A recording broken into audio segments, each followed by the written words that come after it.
Hello everyone and welcome to the first episode of Q and Play, my new series where I answer your questions with some gameplay footage in a rambly, unscripted format. I made this series in celebration of 700 subscribers, and now that it's releasing, I have 900, almost 1,000 subscribers. Thank you guys so much for the support on the channel. It has been overwhelming and amazing, and without further ado, let's get right into the questions. If your BBEG is monologuing and players say, I attack the BBEG, would you ask for attack roll or initiative roll? In my mind, giving an extra attack to players only encourages them to attack without talk, but if I'm always asking for initiative rolls, that can be annoying. Alright, now this is a good question. I only have bad guys roll initiative with the players if they are ready for the attack. Like if the bad guy has his sword drawn and is giving the monologue and the players say, I attack, then we roll initiative. However, if the bad guy is like sitting on his throne and the players say, I attack, then they get a free attack. Now you're right, this does encourage them to attack without talking. However, I usually give powerful bad guys a gotcha move to sort of avoid getting instantly swiped by something like banishment. Usually legendary resistances, counterspell. If they're a sword fighter, I give them battle master features like parry to avoid melee attacks.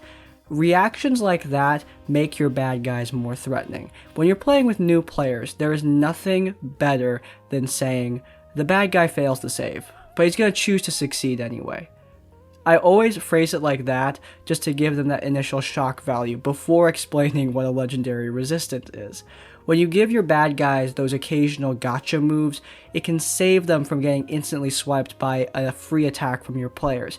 And if you include interesting details in your monologue, that can encourage the players to listen to those monologues. Reward them for paying attention to what the bad guy is saying. I usually include lore details or hints to the bad guy's plan or some kind of hint to his motivation inside the monologue itself.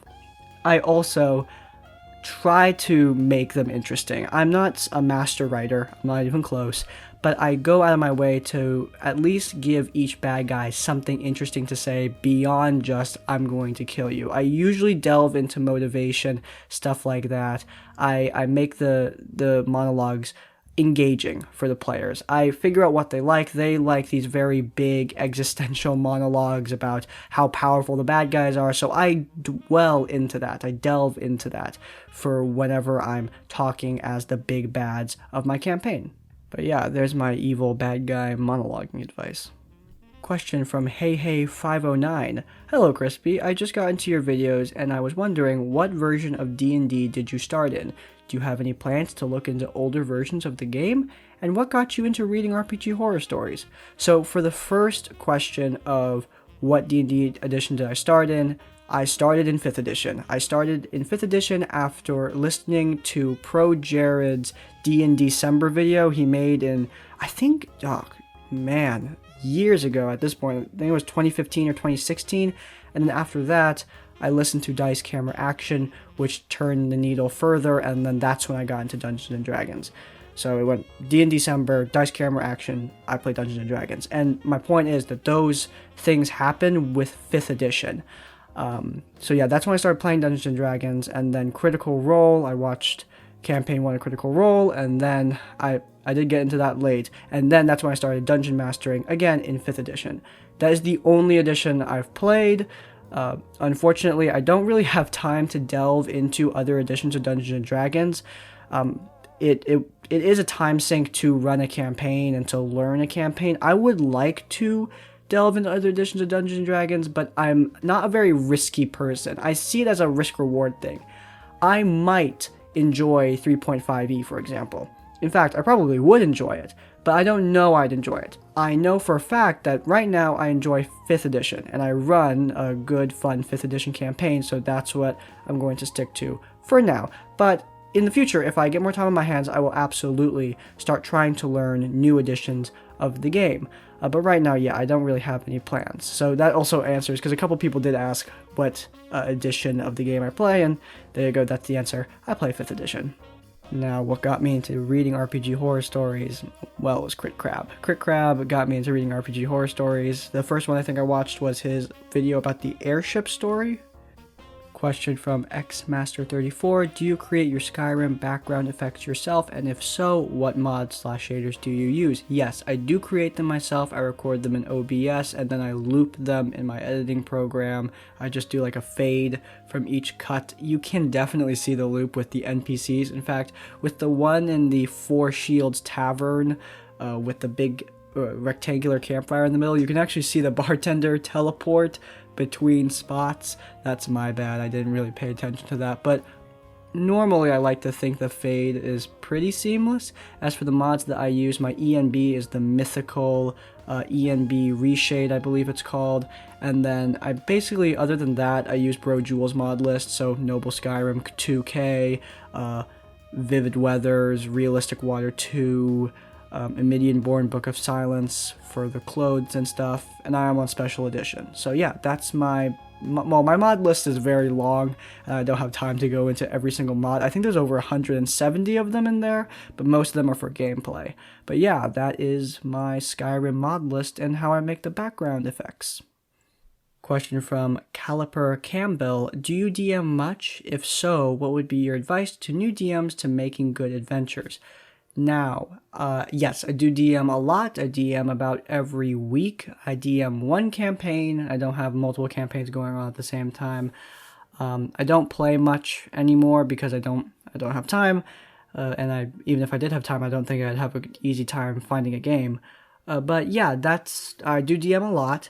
If so, what would be your advice to making a good adventure? Well, I do have a whole series called Tabletop Tavern Tips about making a good adventure. But my number one tip, if I were to pinpoint down a number one tip for making good adventures, I would definitely say that it's that you need to start somewhere and focus on where your players are. I find a lot of DMs go too broad. Their campaigns have the vastness of an ocean but the depth of a puddle. There's not much to their campaigns, and that means sessions themselves are rocky.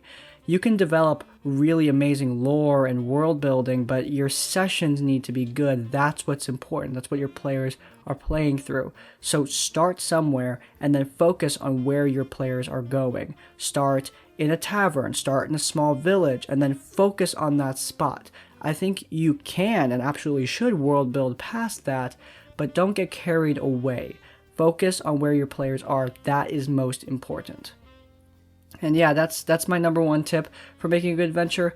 I don't think that is the most important tip. That's just really what I've come up with now. I do, again, have a whole playlist going over what you can do to make your world better. I have a couple videos for DMs that it's a mix of DM and player tips, but I do have some good videos for DMs on how to make good adventures. And I wish you luck in your campaign, KaliperCampbell. We'll end it off with a question from Nerdy Birdy. Do you have any special, the best moment from your D&D game? Now, I don't have one singular best moment. There are a lot of moments that I really like. I've just picked out one just because I really like this one. Now, of course, again, like I said, there are many moments in my campaign that I absolutely love. This is just one example. The party were fighting through the city of Greyport. They had just wrapped up some business there, and at the end of a party in the city, our heroes discovered the true identity of this cult leader of a cult they had been tracking down for a while in the campaign, and he took that moment to unleash a massive demon upon the city. Our fighter had just made his warlock pact. The cleric was having some kind of a rough back and forth with the fighter because of that pact, and the bard he was just trying to keep the party together. At this time, it was the story between the characters, they were kind of tenuous. And then this demon attacks, and they all look at each other, they nod at each other, they push their issues aside, and they run back into the city to save the people. I love that moment because, number one, it was the first time the players had really roleplayed together, and number two, it was just a moment that really defined our characters. These people are heroes. They are heroes. They are people who want to save others. It is amazing. It was great to finally see them take the call to action, rush back into the city, and stop this massive demon. And it was an epic battle. They were running through the streets, cutting down cultists and zombies, beasts that the cultists had unleashed upon the town, working with allies that they had forged in Greyport, and ended with a climactic battle against this grand demon, the Pride of Orcus. It was amazing. There are more moments I could tell you about, like the druid having a complex political discussion about the nature of power with one of my NPCs, which I thought was super cool. A moment where our blood hunter just absolutely wrecks shop on a group of demons with her magic bow and arrow. Again, super cool, but yeah, that is the moment that I picked out as one of the greatest. I might tell more stories from this campaign in the future because I've got a lot to share, to say the least. Okay, and with all that being said, that's going to wrap it up for today. If you didn't get your question answered, don't worry. I plan to do more of these in the future. If you enjoyed this episode of Q and Play and want to let me know, then please do hit that subscribe button. If you want to see more episodes of Q and Play as well as my other series, then please do subscribe to Crispy's Tavern. And finally, if you want to leave more questions or your own thoughts or stories, go down to the comments down below. In essence, like, comment, subscribe. I will see you all next time. Farewell.